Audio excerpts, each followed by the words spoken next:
piste d'athlétisme, elle les dira en des meilleurs mots que moi parce qu'elle-même, elle est athlète. Elle pourra nous donner les détails dans ce sens. Mais pour le moment, monsieur le directeur de jeu, que pouvez-vous nous dire? Merci beaucoup, merci de l'occasion que vous me donnez encore de m'adresser aux hommes et femmes des médias. Nous sommes très heureux aujourd'hui, vraiment, moi-même en particulier, de voir que la population congolaise s'est appropriée ces Jeux. Au début, on avait un peu de doutes, on avait des questionnements, les gens nous demandaient, mais on a l'impression que la population ne s'intéresse pas, la population n'est pas au courant de ce qui se passe. Mais ce que nous voyons depuis que les Jeux ont commencé, on se rend compte que vraiment la population s'est appropriée parce que les tranches d'âge que nous voyons dans les différents stades, ce ne sont pas des athlètes, ce sont des parents qui viennent avec des enfants, qui viennent pour voir qu'est-ce qui se passe. Ça démontre l'engagement de la population congolaise, l'appropriation de la population congolaise. De façon générale, tout se passe bien. Au début, on a eu quelques difficultés avec les athlètes, avec les problèmes de l'eau qu'on a parlé autrefois. Aujourd'hui, tous les athlètes sont très heureux de passer de bons moments ici à Kinshasa. Les activités évoluent normalement. Plusieurs disciplines ont déjà terminé leur compétition. Aujourd'hui, d'ailleurs, je venais de remettre les médailles aux équipes de concours culturels pour la chanson. Ça évolue bien. Nous avons foi que ça sera une meilleure édition des Jeux de la francophonie. Déjà, la cérémonie d'ouverture était la meilleure de toute l'histoire de la francophonie, donc des Jeux de la francophonie. Cela démontre que nous sommes le plus grand pays francophone. Nous prenons toute notre place au sein de cette organisation. Et l'organisation de ces Jeux nous donne l'assurance de pouvoir organiser d'autres événements importants. Donc je suis vraiment très heureux de voir que vous tous, les hommes et femmes des médias, vous êtes également mobilisés parce que chaque matin quand je me réveille, je passe mon temps à voir qu'est-ce qui est écrit sur les Jeux de la francophonie. Je suis très heureux de voir que les commentaires qui sont faits sont des commentaires positifs et donc nous sommes fiers de vous et de toute la population congolaise. Voilà, merci beaucoup pour ces mots, monsieur le directeur de jeu. Alors, madame Zeina, vous êtes la plus congolaise de nous tous ici, parce que vous avez été un peu la Sherpa, la boussole, celle qui nous a guidés dans l'organisation de ces Jeux. Il y avait évidemment de craintes au début, il y avait des doutes. Nous sommes presque dans une phase d'atterrissage. Qu'est-ce que vous pouvez nous dire ce soir sur l'esprit général des Jeux? Peut-être que vous pouvez nous dire un peu plus sur les compétitions en elles-mêmes, les records qui ont été battus, la particularité des Jeux de Kinshasa. Vous avez la parole, madame Zeina. Merci, monsieur le ministre. Évidemment, quelque part, nous sommes tous impressionnés par les prestations, par l'adhésion du public. C'était inattendu. J'ai entendu parler du miracle congolais. Bon, comme tout le monde, j'en rigolais un peu. Mais franchement, là, il y a eu un miracle congolais. Donc, et comme je le disais, le dicton impossible n'est pas congolais. En effet, vous avez réalisé, vous avez livré. Les Jeux sont là et dans de très bonnes conditions. Et le plus important, monsieur le ministre, c'est cette ferveur, cet engouement qu'on trouve rarement aujourd'hui sur les stades. Le public se déconnecte actuellement de plus en plus. Les jeunes vont plus vers les sports urbains. Mais là, on a senti qu'il y a un besoin. C'est vraiment un besoin d'explorer, de comprendre, de voir, de pratiquer. Donc, et ce qui est le plus frappant, c'est que le public n'encourage pas seulement les Congolais, ils encouragent tout le monde. Et ça, c'est l'esprit festif, l'esprit sportif, le fair play que vraiment on ne le trouve pas partout. Donc c'est vraiment un fair play.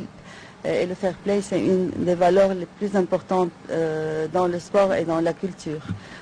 On m'accuse toujours de ne parler que du sport. Donc, alors, il faut que je dise la culture aussi. Dans un espace culturel. Donc, parce qu'à la base, les organisations internationales donc, sont basées sur du sport, comme tout le monde le sait, les Jeux olympiques, les Jeux méditerranéens, le Commonwealth. Donc, c'est pour ça que j'ai cette professionnelle étant moi-même sportive. Mais nous n'avions aucun doute sur les concours culturels, vu que les Jeux ont été attribués à la RDC grâce aux infrastructures de qualité des concours culturels.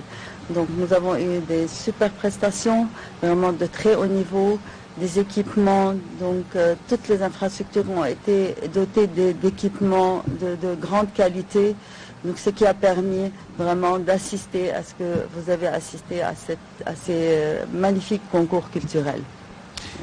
Alors peut-être qu'un petit commentaire avant que les questions ne nous viennent de journalistes sur les compétitions qui ont été faites. Tout à l'heure, vous me disiez qu'il y a des records qui ont été battus, notamment en athlétisme, et dont un record détenu par Marie-Josée Pérec.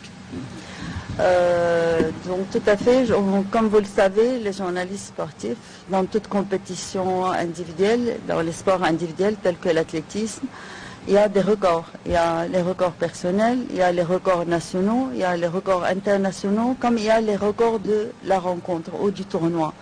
Donc nous avons assisté à plusieurs records pendant ce tournoi. Essentiellement à 4-5, vous pouvez de toute façon explorer l'application. Et donc je cite la meilleure performance, l'une des plus belles performances, on va dire, d'un record qui date de 1989, un record qui a été effectué par Marie-Josée Pérec, donc sur le 200 mètres, et aujourd'hui il a été battu, ce record a été battu, donc depuis 1989, au lieu d'écrire maintenant Casablanca, on va désormais écrire Kinshasa. Donc c'est un record de 200 mètres. On a eu un record également du tournoi de Emmanuel Essémé, donc l'ivoirien. En fait, donc un record sur le 100 mètres avec une très belle performance. D'ailleurs, on a assisté à une très belle course de 100 mètres où on avait 2 coureurs qui font partie des 8 meilleurs coureurs au monde. Donc on peut dire que on va dire la participation était à haut niveau grâce à ces infrastructures, parce que comme vous le savez, les sportifs, les athlètes ne vont pas participer si le tartan n'est pas de bonne qualité. Donc voilà, donc on peut dire qu'il y a eu aussi la performance, je vais juste vérifier parce que je suis fatiguée à cette heure-ci, excusez-moi, de vérifier quand même. Donc nous avons eu une performance, un record battu également au 110 mètres haies. Donc, et ça également, c'était un record qui va s'inscrire dans les annales, là, Kinshasa, au 110 mètres haies. Et c'est le Sénégalais Mendy Louis François. Voilà, donc mais je vous invite à vraiment regarder les applications et voir tous les records. Nous les disions que c'est les Jeux qui allaient démontrer à la face du monde que le narratif est en train de changer en République démocratique du Congo. Vous avez vu vous-même que le président de la République, le 1er août, était au stade pratiquement toute l'après-midi. Nous avons assisté à des différentes compétitions d'athlétisme, de saut à hauteur, de 100 mètres, de 400 mètres, de 100 mètres haies, avant d'assister à ces matchs de basket où les Léopards Basket ont fait formidable prestation, même si on a été éliminé. Mais vous avez vu la communion qu'il y a eu après entre le président de la République et nos sportives, nos basketteuses. C'est vous dire l'engagement du gouvernement et de toute la nation à mettre le sport en avant et à nous assurer qu'il y aura un avant-jeu et puis il y aura un après que nous espérons meilleur pour nos sportifs. On va commencer cette série de questions avec Alain Lino de Digital Congo.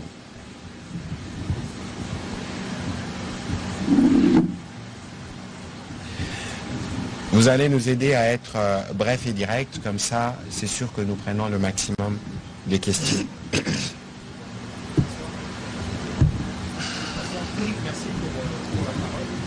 La première, je ne suis pas sûr qu'on vous entend bien. Essayez de parler un peu plus fort, s'il vous plaît. Le micro ne passe pas.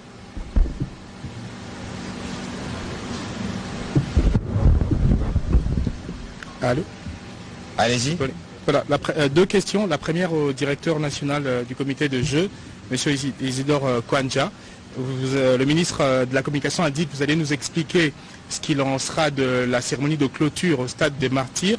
Alors, qui seront là exactement lors de la cérémonie de clôture et qu'est-ce qui est prévu comme spectacle en somme, quel est le programme au fait de la cérémonie de clôture? On sait déjà ce qui va se passer au Palais du Peuple. Il y aura un grand spectacle d'un des grands chanteurs, si pas le premier, des grands chanteurs de la génération actuelle, Ferregola. Mais qu'est-ce qui va se passer au Stade des Martyrs?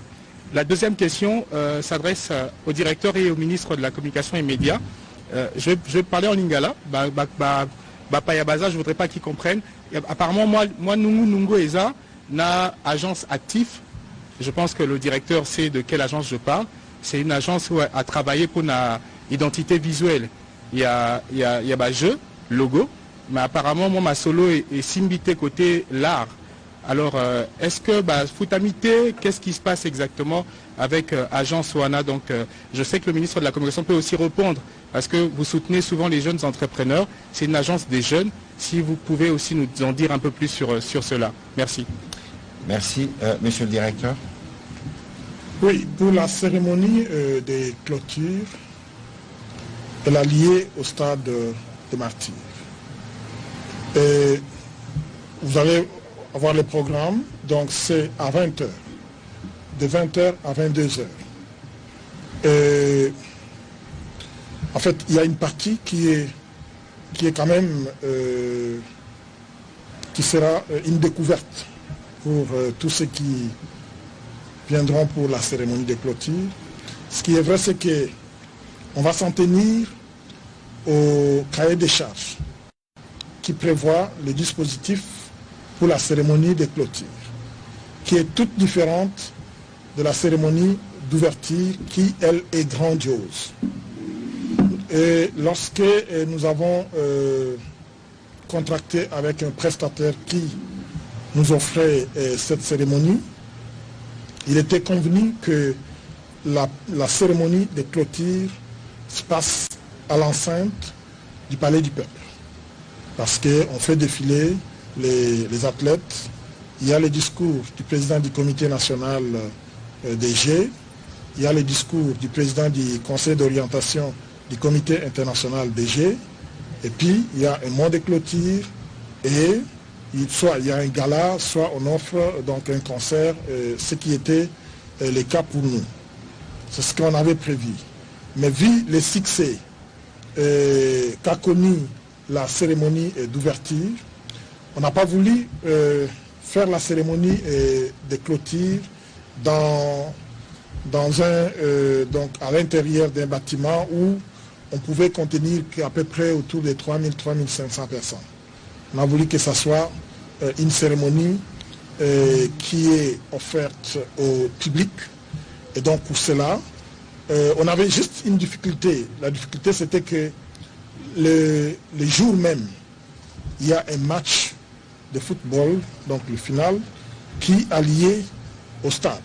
Donc il était difficile parce que les matchs, normalement, ils commencent à 17h, il finit vers 17h30, 18h. Alors il y a possibilité, par exemple, qu'il y ait prolongation, qu'il y ait des tirs au but, des choses comme ça. Et on aurait difficile à mettre en place un dispositif juste après les matchs pour organiser, par exemple, un concert à l'intérieur. C'était ça la difficulté qu'on avait.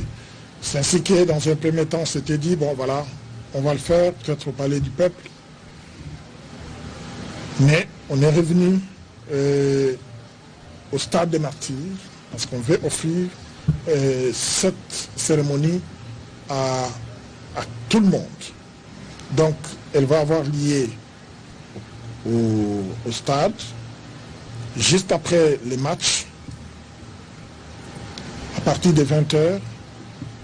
Déjà, à partir de 18h, il y a ceux qui ne seront pas là pour voir les matchs, vont commencer à rentrer au stade, et à 20h, la cérémonie va commencer.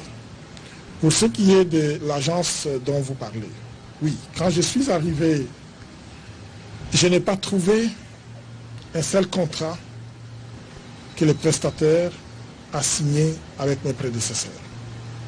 On avait cette difficulté-là de savoir exactement comment on allait régler cette situation-là, étant donné qu'il n'y a pas eu un engagement qui a été pris.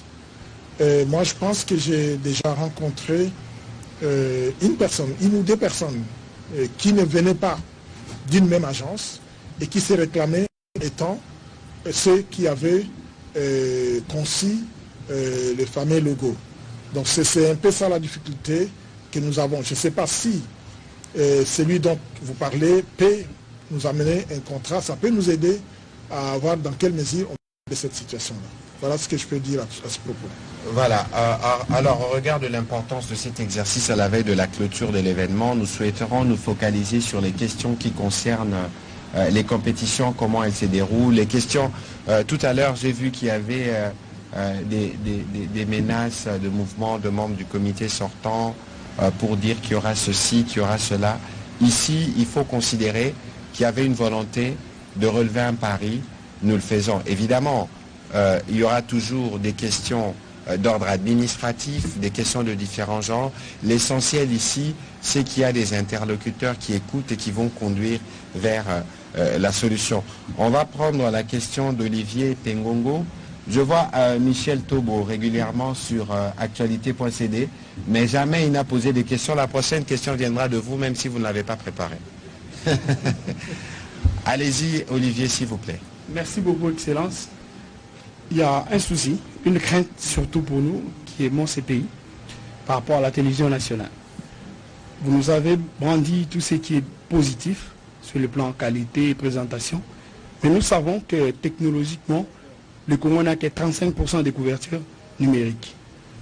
Est-ce qu'il y a une politique du gouvernement pour renforcer la chose? Parce que ça fait 10 ans quand même qu'on a installé ces dispositions.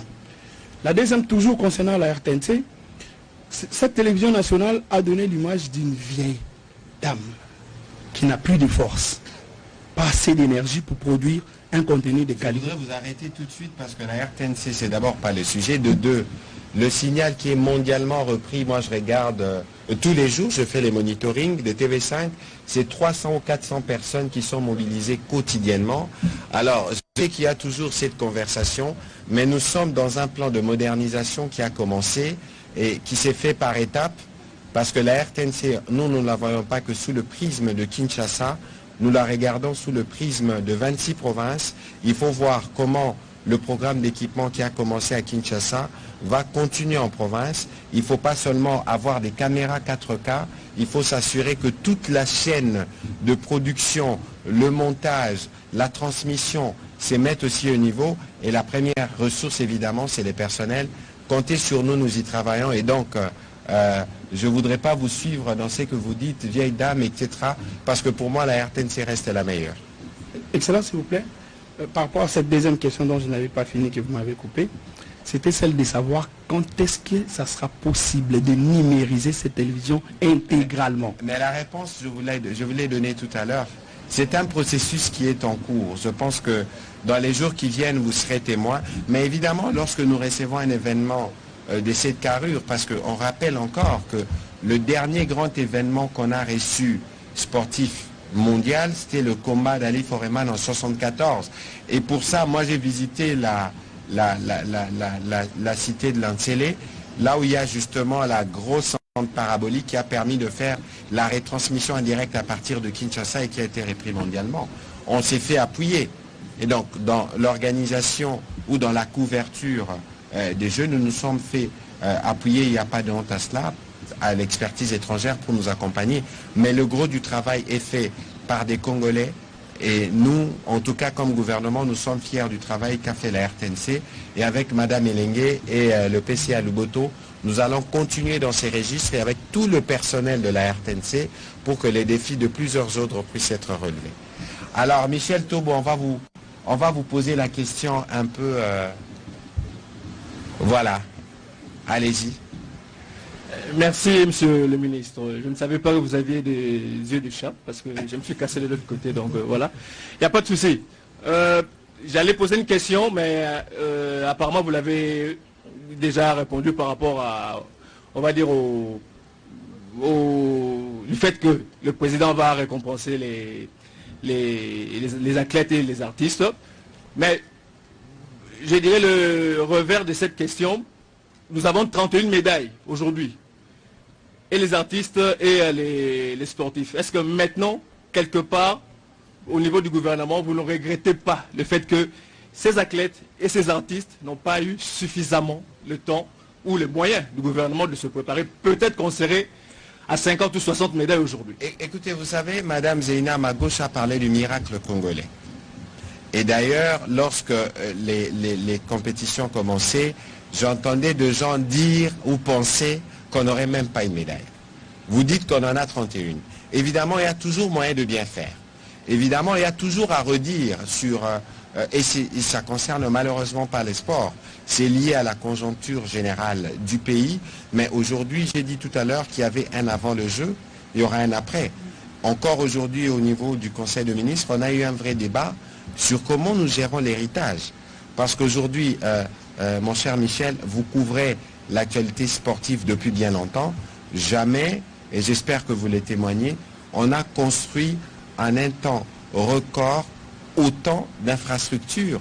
Vous savez que nos athlètes aujourd'hui, même s'ils peuvent se plaindre que les fédérations ou qu'ils ne soient pas assez financés du fait du contexte général, mais au moins nous disposons des infrastructures dernier cri. Madame Zeina dit tout à l'heure que les athlètes ne courent pas sur n'importe quel tartan, sur n'importe quelle piste. Le tartan que nous avons, c'est la même qualité qu'il y aura à Paris en 2024. C'est vous dire les diapasons dans lesquels nous nous sommes préparés. Mais maintenant, il doit y avoir une réflexion globale et le gouvernement fera sa part dans ces débats, mais les fédérations, les sportifs eux-mêmes, de quelle manière nous allons assurer l'héritage ou pérenniser l'héritage acquis des Jeux, de comment on va gérer non seulement les infrastructures, mais comment on va gérer les talents. Et le Premier ministre a rappelé aujourd'hui dans sa communication au Conseil qu'il faut favoriser des tournois interprovinciaux. Aujourd'hui, on peut faire les Jeux du Congo. On a 26 provinces, on a des milliers de chambres à disposition sur les sites, par exemple, de Tata Raphaël pour héberger les différents délégués qui peuvent arriver. Il faut une véritable stratégie et c'est une stratégie pour laquelle nous, gouvernement, nous faisons notre part et nous espérons que vous, spécialistes des sports et les fédérations, nous nous mettrons en synergie pour voir comment on avance. Et Madame Zeina disait tout à l'heure qu'il y a un besoin de formation pour tout ça. Nous avons mis les standards là où il est et nous allons travailler pour le maintenir. Voilà. Et on peut compter sur vos conseils. Merci, Monsieur le ministre. Mais il faut penser les choses aussi, en fait, c'est une prise de conscience aussi. Leur tenue ici, leur organisation, ça permet une prise de conscience de la part du gouvernement pour mettre en place des stratégies de développement. Donc ça a été le cas pour la France, lors des Jeux ça a été le cas pour le Liban en 2009. Ça a impulsé beaucoup de stratégies de développement. Donc voilà, il faut regarder en avant, il ne faut pas regarder en arrière, je crois. Voilà, merci. On va prendre la prochaine question de Valdo. Même si je ne le vois pas devant moi, mais apparemment il est là. Voilà Valdo.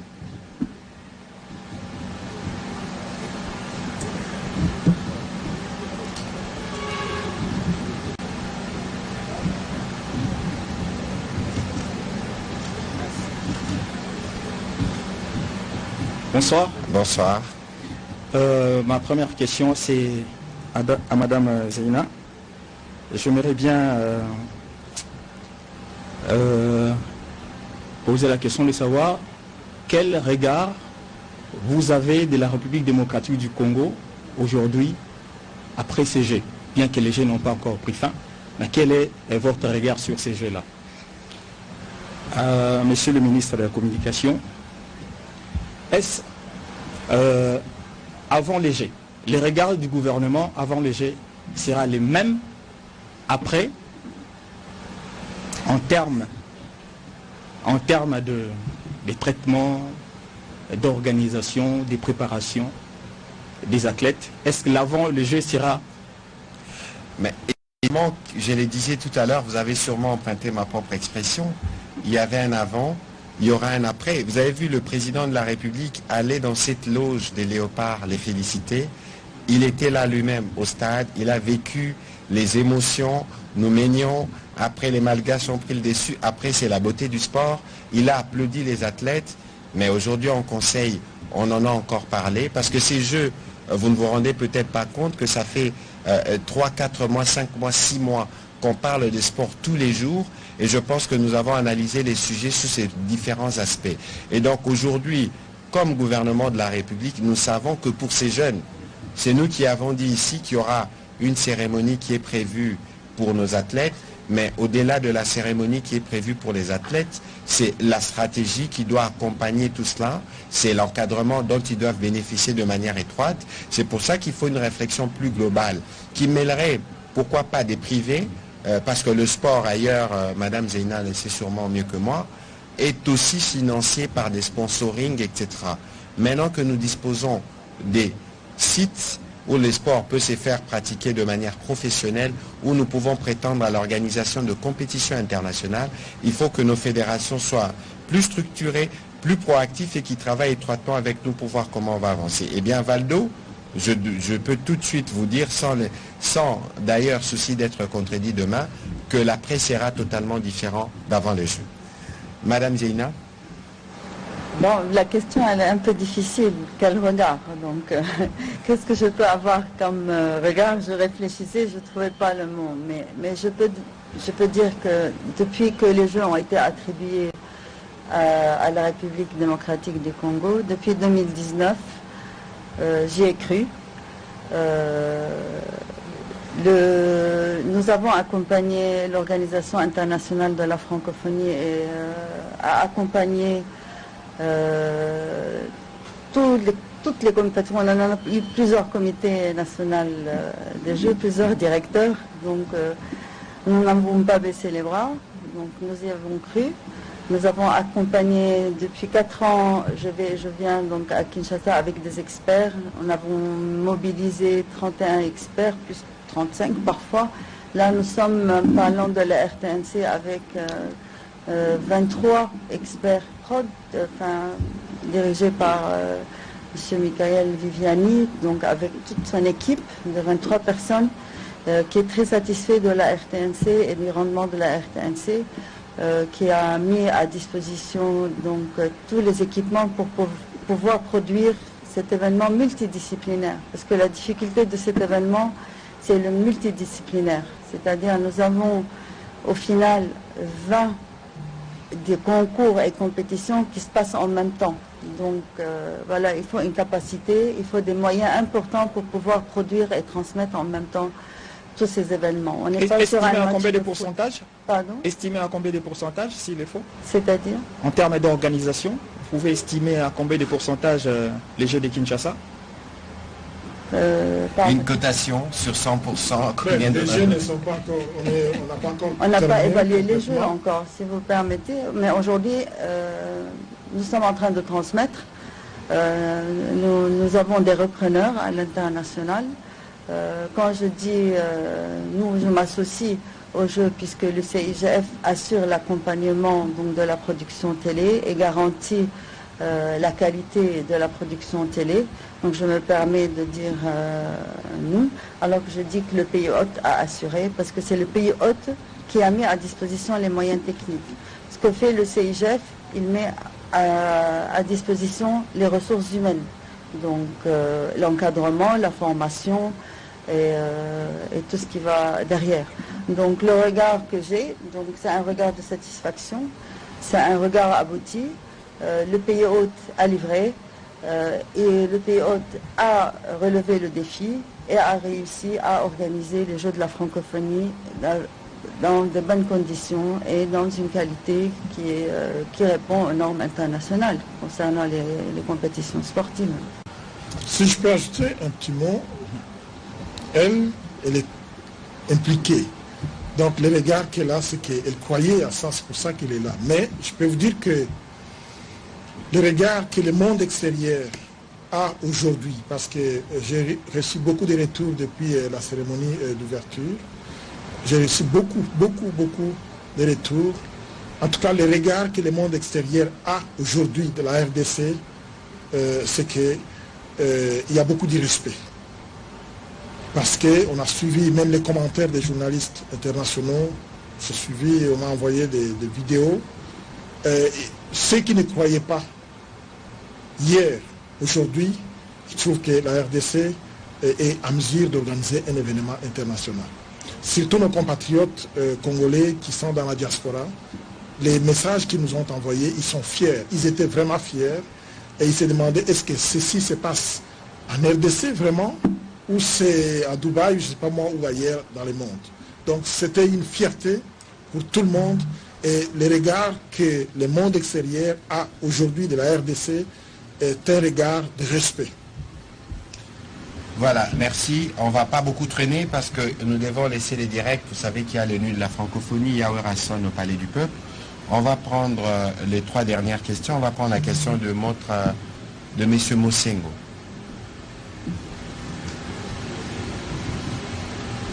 Merci, Excellence, pour la sollicitude, merci. Mais 2 questions. D'abord au directeur Isidore. Directeur Isidore, avant le jeu, j'ai posé des questions sur l'entrée du public. Moi, j'y croyais. Parce qu'en tant que journaliste, on recevait le message et les réclamations. Mais aujourd'hui, on a l'impression que le jour de fête ou le jour de jeu ont vite passé, mais Kinshasa n'est pas assez rassasié de vivre ce bon moment. Et il y a une demande ou une requête avec 1 mois de grandes vacances qui restent encore.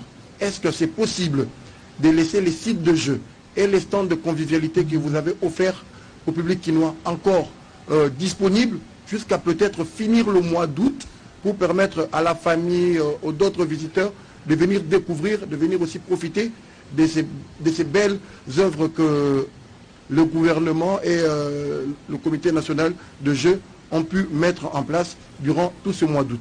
C'est juste la seule question que j'ai pour M. Isidore. Merci. Victime de votre propre succès. Victime de succès, mais on doit s'en tenir aux dispositions légales. En fait, il y a une ordonnance qui créait le comité national des Jeux de la francophonie. On nous a confié le mandat d'organiser les Jeux pendant 10 jours. Donc, c'est conformément au cahier des charges que le gouvernement congolais a signé avec l'OIF pour organiser ces Jeux pendant 10 jours. C'est vrai qu'on voit l'engouement de la population. Et quand je vois, je passe, chaque soir, je fais le tour de tous les sites, je me rends compte que vraiment, Kinshasa en avait besoin. Parce que tous les gens que je rencontre là-bas, ce sont des petits-enfants qui prennent des photos. C'est vraiment des parents qui viennent avec toute leur famille pour visiter, pour voir, pour participer, pour assister aux compétitions. Je trouve que c'est vraiment une bonne idée, ce que vous dites là, mais je n'ai pas le pouvoir de dépasser le nombre de jours qui sont prévus. Maintenant, si après les Jeux, le gouvernement estime qu'on peut organiser une autre activité pour attirer les étudiants, les élèves qui sont en vacances, ça peut se faire. Mais dans mon mandat, je ne peux que me limiter au pouvoir qui m'est confié et je vais organiser les Jeux jusqu'à dimanche. Dimanche, je vais clôturer et ça sera fini. On va fermer. Voilà, j'espère qu'on aura d'autres occasions parce que je comprends bien la préoccupation de notre ami Mosengo pendant ses vacances. Moi, j'étais encore au stade hier, au stade Tata Raphaël. Il y a un véritable engouement. C'est vrai que Madame Zeina, les jeux vont manquer au Quinois. Alors, peut-être on pourra organiser. On demandait si on peut les organiser l'année prochaine. Voilà. C'est dire tout ce que cela représentait pour nous. Merci pour votre question. On va prendre la question de Nassis Mutombo. Et puis, Prince Maïro se prépare. Allez-y rapidement, on va clôturer.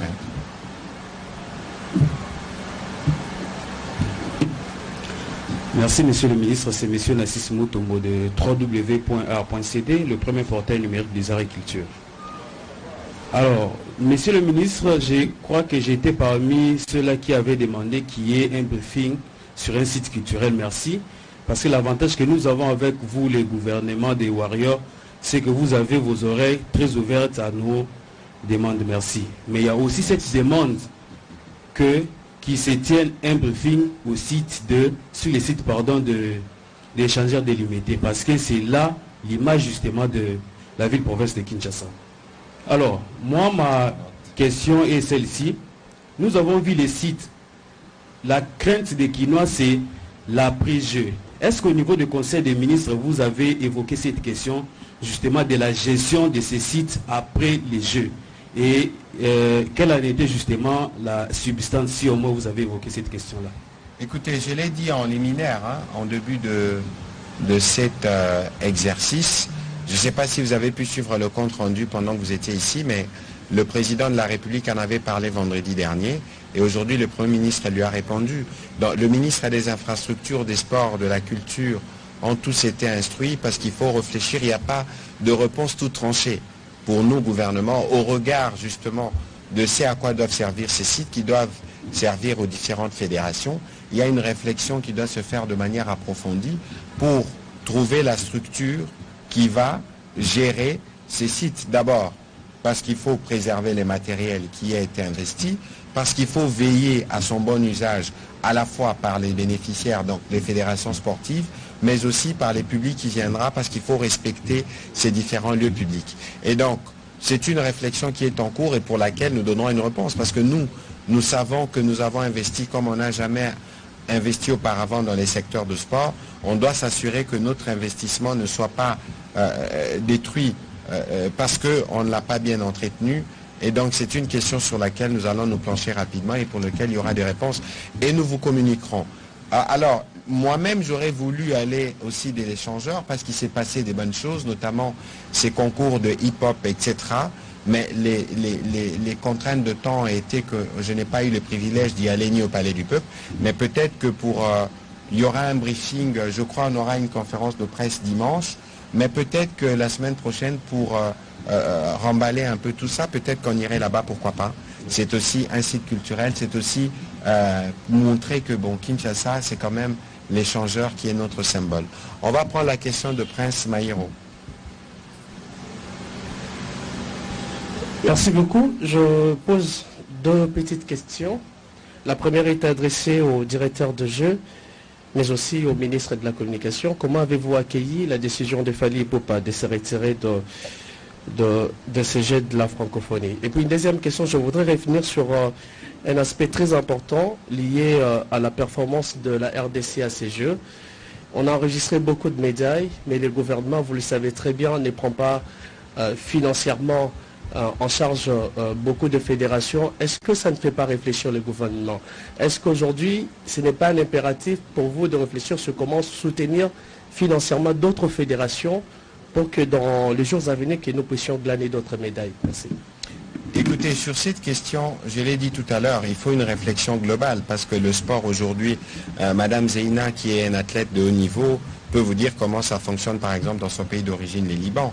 Sur le sport, il faut une véritable réflexion. Moi qui vous parle, je me suis battu il y a quelques années dans ma vie antérieure des députés pour obtenir par exemple que le gouvernement commence à financer la fédération du basket. Mais ce n'est pas suffisant parce qu'il n'y a pas, dans les baskets, il y a les hommes, il y a les femmes, et puis il y a d'autres disciplines sportives pour lesquelles il y a des besoins de financement. Mais tout ça, ça doit se faire dans le cadre d'une réflexion globale où le gouvernement peut avoir son rôle, mais où on doit intéresser des privés ou des sociétés qui peuvent prendre des sponsorings pour financer les disciplines sportives. Parce que ça coûte la préparation des athlètes, leur hébergement quand ils voyagent, la participation à des compétitions. C'est parfois ou souvent stressant, mais il faut une vraie politique, une vraie planification. Nous espérons pouvoir y arriver parce que nous avons démontré que le sport est un point sur lequel nous comptons nous accrocher, non seulement pour encadrer nos jeunes, mais pour assurer aussi les rayonnements du pays à l'international, parce que lorsqu'il s'agit du sport, c'est aussi un vecteur qui porte le changement de narratif. Sur votre première question, je voudrais laisser le directeur y répondre. Oui, nous avons lu dans les médias un communiqué et on a pris acte. Je pense que les raisons qui ont milité ce désistement, il n'y a que la personne elle-même qui peut donner cela. Mais officiellement, on n'a pas encore été saisi de cette décision-là. Et donc, au jour d'aujourd'hui, je ne sais pas faire un commentaire. Voilà, on va prendre les deux dernières questions. José Babia et Benoît Niemba pour terminer, s'il vous plaît. Monsieur le ministre, merci pour la parole. Une seule question au directeur Isidore. Directeur, s'il vous plaît, les Quinois, les Congos les réclament. Pourquoi n'avoir pas pensé aux jeunes talents pour le cas de la musique? Nous avons des talents, des Mawete, Innocents et les autres. Les Quinois veulent savoir pourquoi n'avoir pas pensé à cela. Merci. Je crois savoir, avant que même monsieur le directeur de jeu ne réponde, en conseil de ministres aujourd'hui, j'ai eu une discussion avec la ministre de la Culture. Il faut rappeler que les Nuits africaines, qui était une initiative qui est différente de l'organisation convenue de jeux avec la francophonie, était une occasion pour nous de montrer nos talents. Il est prévu qu'il y ait des concerts du jeudi au dimanche. Et je pense que la programmation qui a été faite jusqu'à présent, c'était une programmation des stars qui sont connues ou qui sont des artistes qui sont plus réputés que d'autres. Mais il y a d'autres programmations qui sont prévues en marge de cela. Et je pense que cette préoccupation va trouver sa réponse d'après les informations que j'ai pu obtenir de ma collègue de la culture qui a discuté avec Jésus Noël qui s'occupe de ces aspects. Mais je peux aussi ajouter que nous avions sollicité certains artistes musiciens de préparer une chanson pour nous. Et on avait chargé un d'entre eux qui a contacté certains artistes musiciens qui n'étaient pas disponibles pour contribuer. Mais il y a, par exemple, Madame Barbara, elle est de la génération de jeunes artistes musiciens de notre pays. Et demain, il y a Ouatta qui va chanter. Il est aussi de presque la même génération. Donc je ne dirais pas qu'on a oublié la jeunesse. La jeunesse est là. Et comme a dit son Excellence, Monsieur le Ministre, il y aura encore d'autres événements qu'on va organiser. On va intégrer tout le monde. Vous savez que notre pays, il y a plusieurs talents. C'est vraiment difficile de satisfaire tout le monde. Mais on a fait un effort. Et à tous les niveaux, on a essayé de mixer, de prendre les plus âgés, les moins âgés, et ils sont là. De toute façon, c'est tout à fait normal qu'il y ait des revendications de ce genre, parce que c'est un miroir qui s'offre pour le pays, et quand vous êtes artiste, vous avez besoin justement de contribuer vous aussi au rayonnement. Je crois que c'est une préoccupation qui est prise en charge, et je suivrai personnellement, même si c'est des aspects qui ne me concernent pas directement, pour que cela se fasse au bénéfice de nos jeunes artistes. On va prendre Benoît Niemba et la dame exceptionnellement pour terminer. Oui, Excellence, une question. Chinois, Méléchi, les Chinois. Il peut aussi avancer comme ça, on va terminer. Oui. Mais au prochain briefing, vous n'aurez pas de questions. Une question au porte-parole du gouvernement. La francophonie, l'OIF a organisé le G avec le gouvernement, mais le gouvernement a quand même décaissé l'argent pour construire ou réhabiliter tout ce qu'il y a eu comme stade, infrastructure et tout. Est-ce qu'on peut avoir une idée sur le coût ou l'argent ou le chiffre que le gouvernement a décaissé? Mais à cette question, on a déjà répondu depuis le premier briefing jusqu'à aujourd'hui, s'il vous plaît. Les jeux ne sont pas encore terminés. Et de toute évidence, il n'y a pas de prix pour nous à l'image que nous avons transmise au monde à travers ces jeux. Vous savez, moi je suis ministre de la Communication et des Médias, vous travaillez pour un média international, vous savez comment le Congo est perçu. Vous savez aussi comment les gens regardaient le Congo sous les prismes de ces jeux. Madame à ma gauche a parlé du miracle congolais. Hier, j'ai eu le privilège d'accueillir le président de l'APF, Francis Drouin, qui vient du Canada.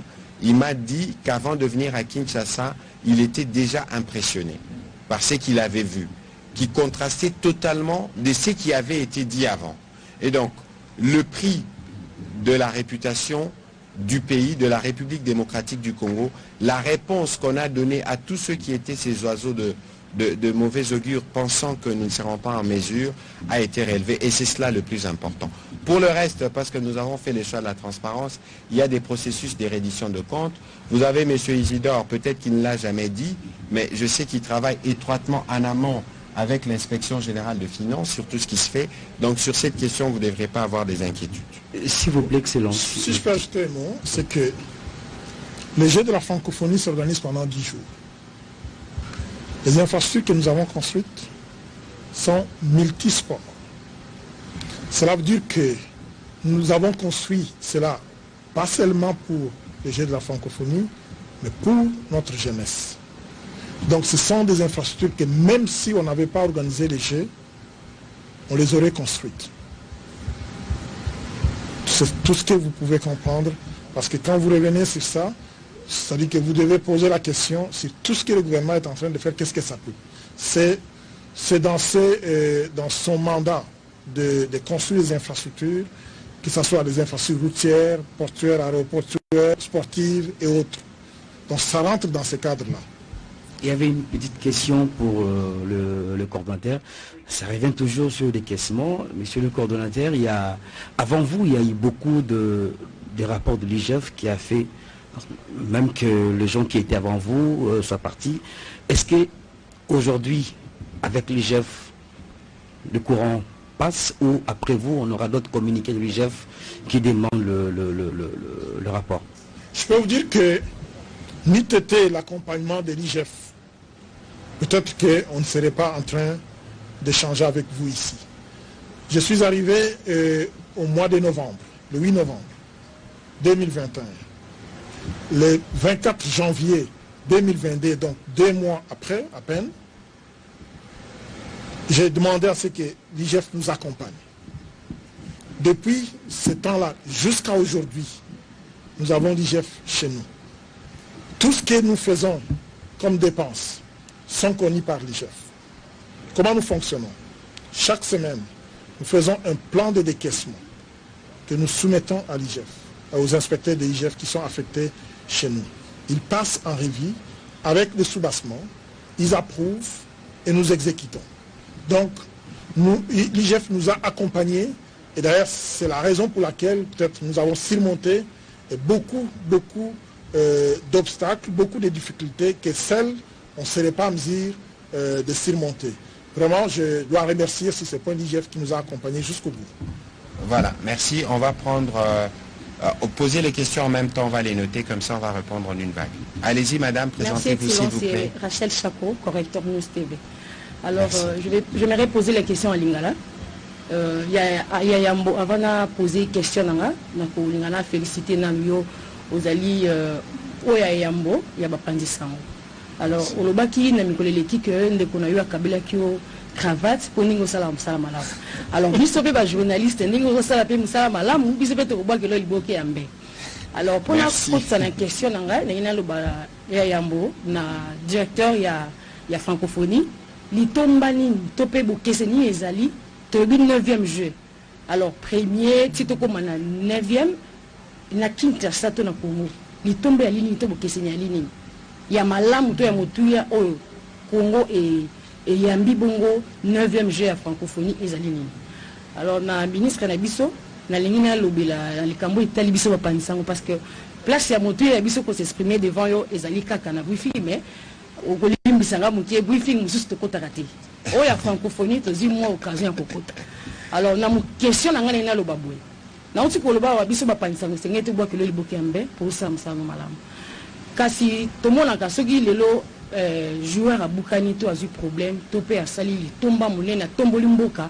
Au moment la ministre yanga wana akobengisa ye, soit à pesier motivation, soit à soulager na likambo zaina yango. Siko biso ba panisanga.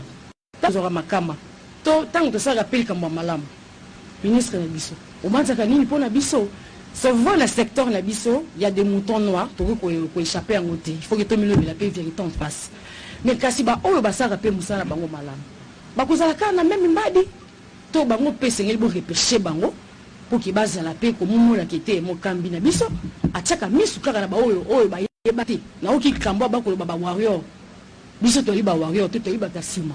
Mais merci mingi pour pesinga maloba pour na loba et puis na inga baksa susu moi muke eh mama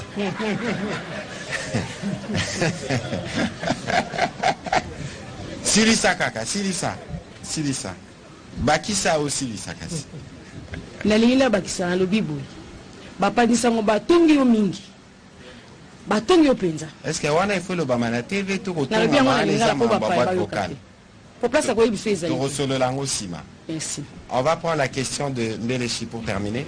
Mais Madame Zeina, sur la question qu'elle a posée en lingala, ce serait peut-être intéressant que vous nous dites ce que vous savez. Elle demandait entre autres, c'est quoi la marque, qu'est-ce qui fait la différence des 9e jeux par rapport aux éditions précédentes? Voilà, vous allez y répondre tout à l'heure. Allez, pour la dernière. Merci, Monsieur le ministre. Ma question est de savoir, est-ce qu'il y a des athlètes rwandais à Kinshasa, même si Madame Lise Mouchouabo a refusé de participer au jeu de la francophonie? Mais je peux vous répondre tout de suite. Est-ce que vous les avez refusé les visas ou comment? Non. Il y avait un processus... je ne suis pas assez outillé pour répondre à la question, les spécialistes y répondront. En fait, ce qu'il y a, c'est que les États s'inscrivent. Ils inscrivent les pays à participer au jeu. Il y a des inscriptions nominatives, ils confirment. Ça n'a pas été le cas. Donc, il n'est pas le seul pays qui n'a pas confirmé sa participation. Il y a eu plusieurs pays qui avaient exprimé l'intention de participer, mais qui n'ont pas confirmé leur participation au 9e jeu de la francophonie. Donc il n'y a pas de raison, il n'y a pas eu refus de visa, non. Il n'y a pas eu confirmation des équipes du Rwanda. Voilà. En fait, c'est la question à laquelle le ministre devrait poser. Votre question de savoir, aujourd'hui, il y a cette polémique. Même si vous avez autant répondu à cette question, le Congo il y a des plus grandes restaurations du pays, des plus grands restaurants du pays, qui ont été incapables de nourrir des athlètes. La question revient toujours.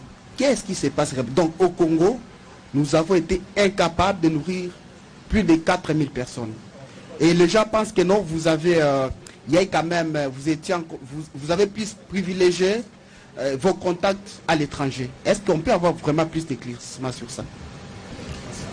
En tout cas, les gens ont très mal interprété la réponse qu'on a donnée à cette question-là. Nous avons le mandat, comme je l'ai dit et je le dis toujours, d'offrir la logistique. En tant que comité national, je le dis toujours, nous offrons la logistique. Nous mettons à disposition les infrastructures, nous nous assurons du transport, nous nous assurons de l'hébergement, nous nous assurons de la restauration, nous nous assurons des conditions sécuritaires et sanitaires. Et pour cela, nous allons contracter avec les prestataires qui nous offrent les services.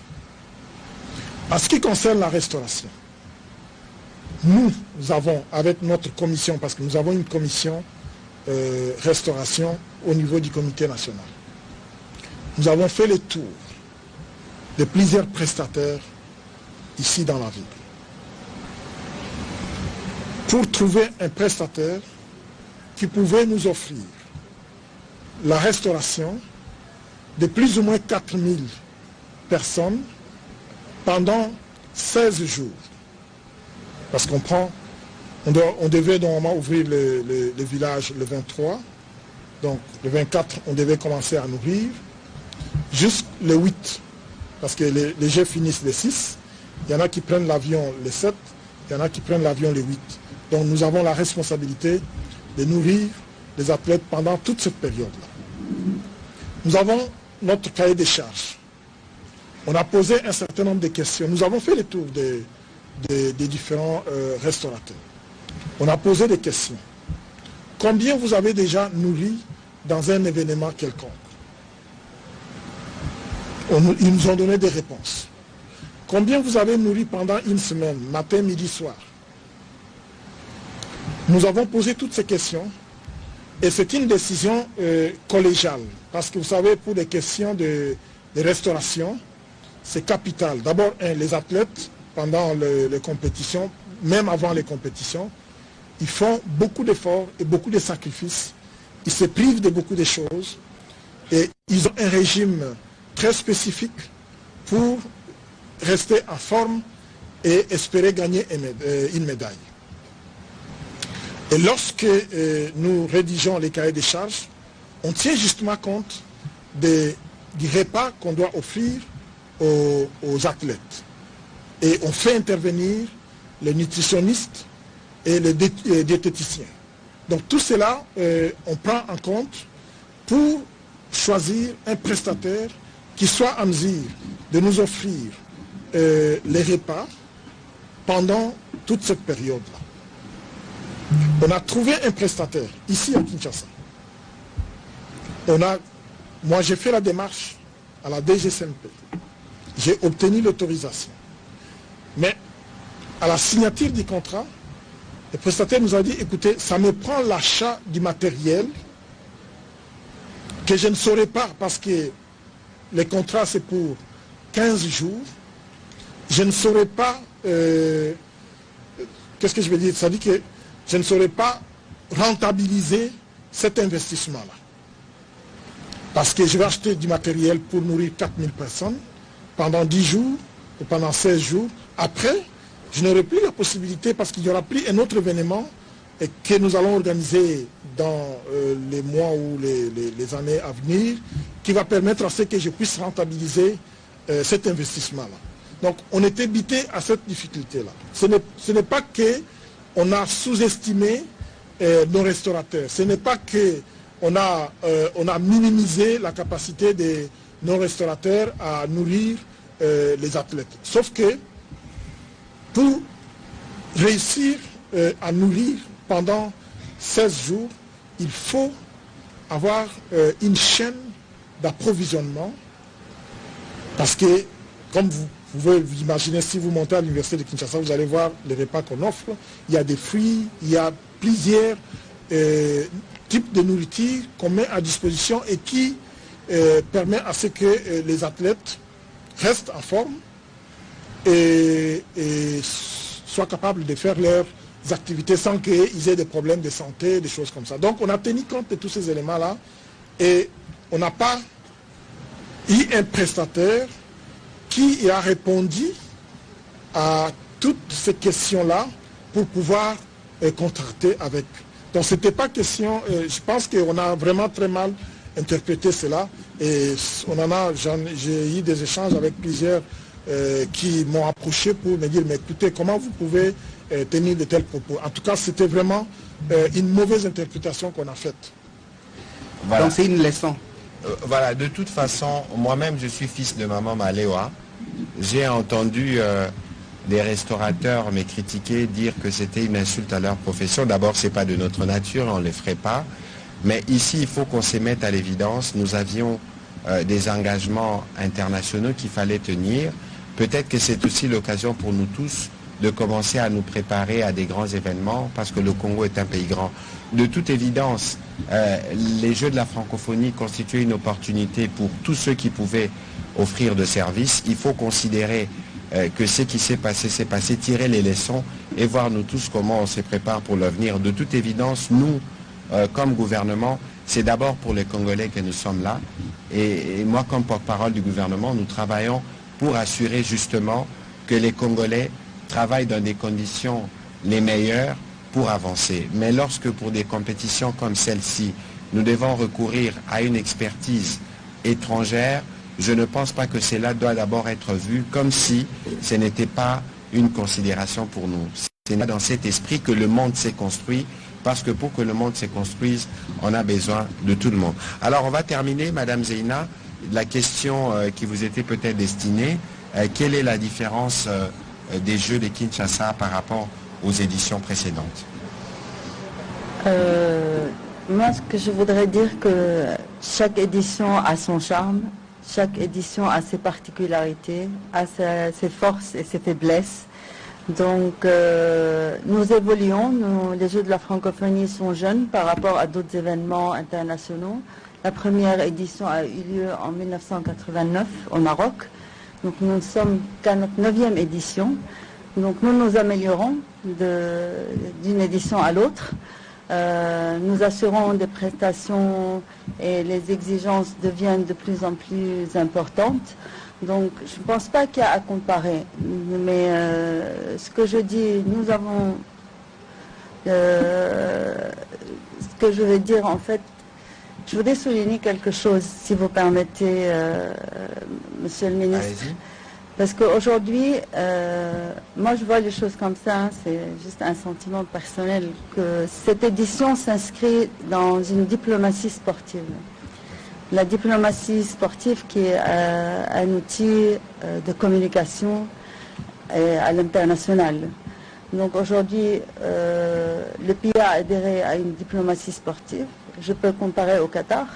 Qatar a utilisé le sport, sa diplomatie sportive, pour rayonner dans le monde. Elle a finalement organisé la Coupe du Monde. Donc je vous souhaite dans le futur de pouvoir accueillir la Coupe du Monde si vous continuez dans cette démarche. Donc désormais, je comprends de vos propos que cette diplomatie sportive va être institutionnalisée et intégrée au sein de votre politique de développement. Je vous en prie, oui, je vais ajouter justement, je voulais vraiment en parler parce que les gens voient ce jeu de la francophonie aujourd'hui qui ont lié, mais quand on remonte à la genèse, on comprend pourquoi le président de la République a accepté d'organiser ces jeux.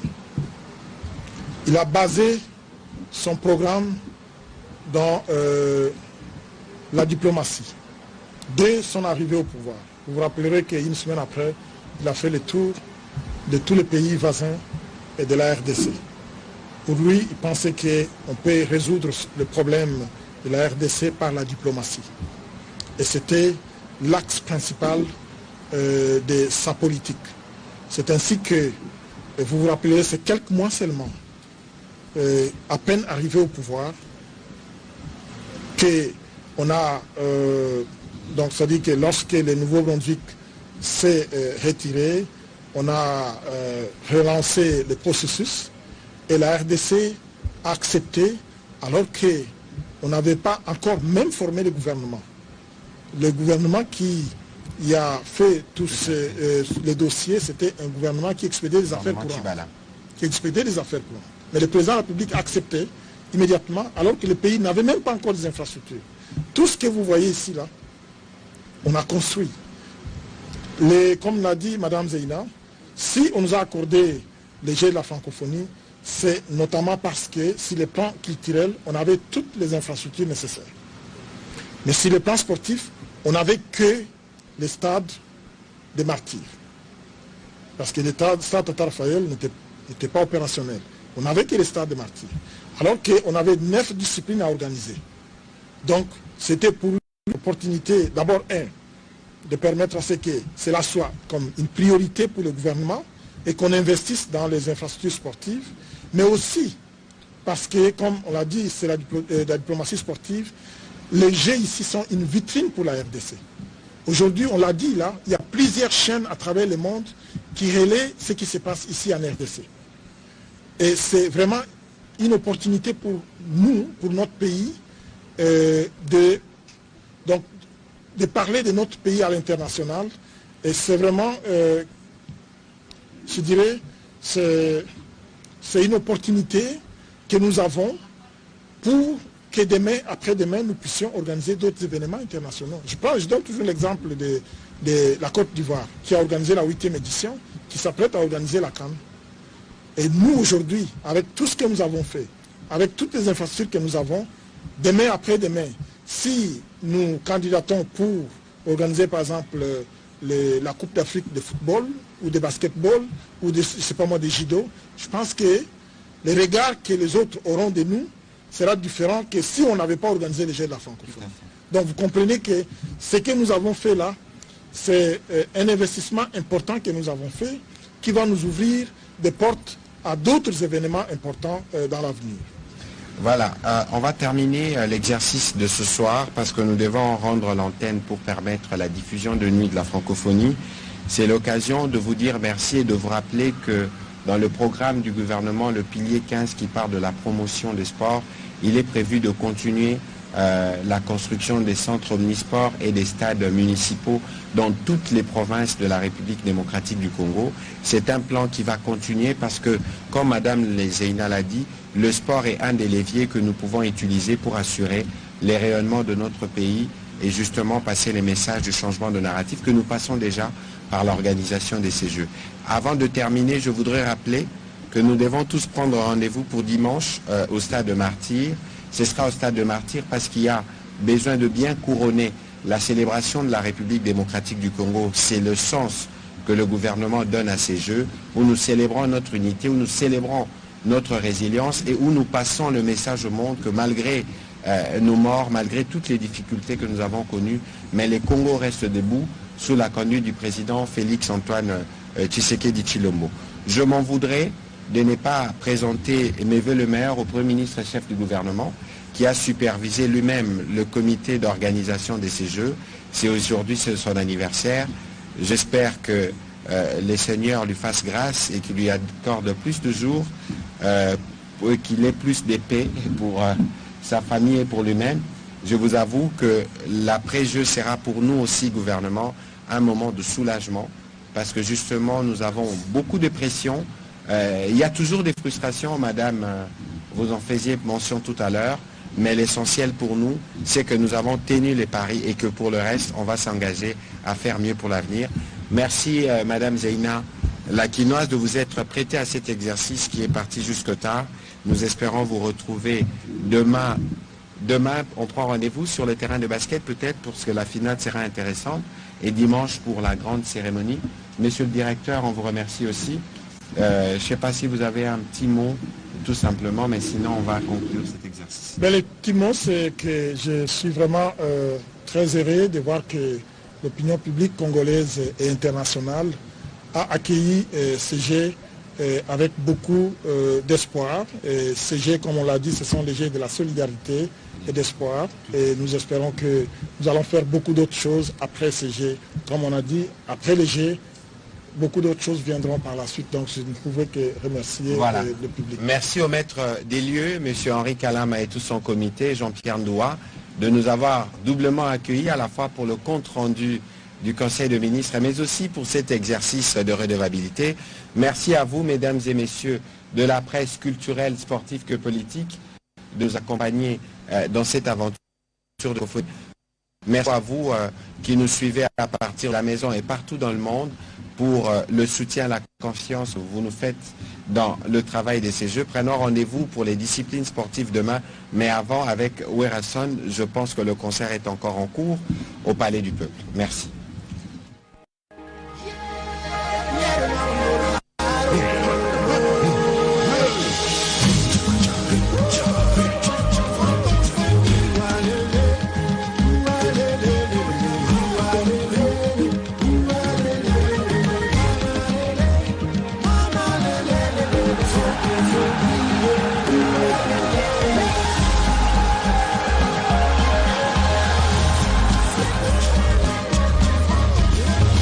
Congolaises et Congolais, papa, maman, jeunes et vieux.